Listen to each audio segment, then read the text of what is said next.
ఇవాళ ఢిల్లీకి AP CM Chandrababu మధ్యాహ్నం బయలుదేరనున్న ముఖ్యమంత్రి రాత్రికి పలువురు కేంద్ర మంత్రులు బీజేపీ మంత్రులతో భేటీ బడ్జెట్ కేటాయింపులపై ధన్యవాదాలు తెలపనున్న సీఎం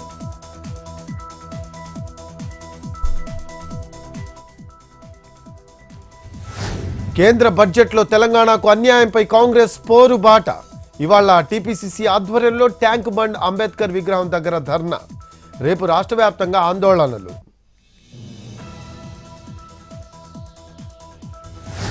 1.63 కోట్లు అడిగితే రూపాయి కూడా ఇవ్వలేదు సాగునీటి ప్రాజెక్టులను పట్టించుకోలేదని ఫైర్ మంత్రులతో సుదీర్ఘంగా చర్చించిన ముఖ్యమంత్రి బడ్జెట్పై తీవ్ర ఆగ్రహం 5న కేబినెట్ భేటీ రాష్ట్ర బడ్జెట్ రూపకల్పనపై కూడా సమాలోచనలు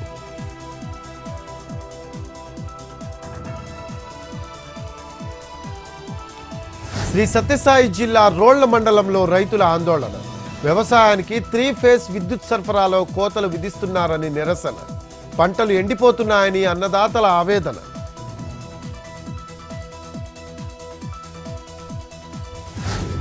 తిరుమలలో ఎల్లుండి శ్రీవారి ఆలయంలో రథసప్తమి వేడుకలు ఒకే రోజు సప్తవాహనాలపై భక్తులకు దర్శనమివ్వనున్న మలయప్ప స్వామి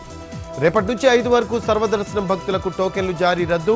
సిఫార్సు లేఖల స్వీకరణ రద్దు చేసిన టీటీడీ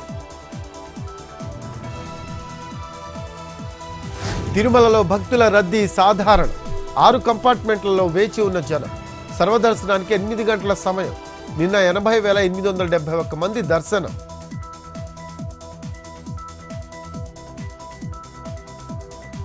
వక్ఫ్ సవరణ బిల్లుపై జేపీసీ నివేదిక రేపు లోక్సభ ముందుకు రానున్న బిల్లు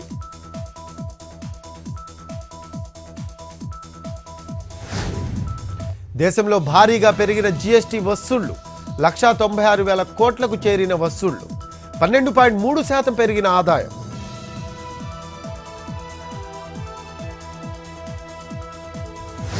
రైల్వే సూపర్ యాప్ విడుదల టికెట్ల రిజర్వేషన్ ట్రైన్ విచారణల సేవలందించేందుకు రూపకల్పన ప్రైస్లో భాగంగా తొలి 1000 మందికే డౌన్లోడ్ సౌకర్యం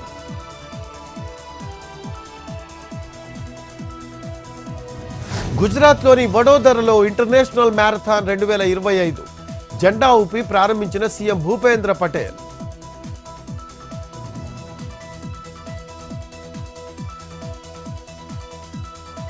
యూపీలోని ప్రయాగ్రాజ్లో వైభవంగా కుంభమేళ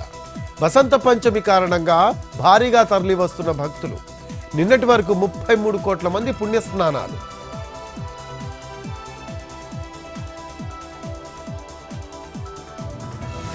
అయోధ్యకు పోటెత్తుతున్న భక్తులు వసంత పంచమి సందర్భంగా బాలరాముడి దర్శనం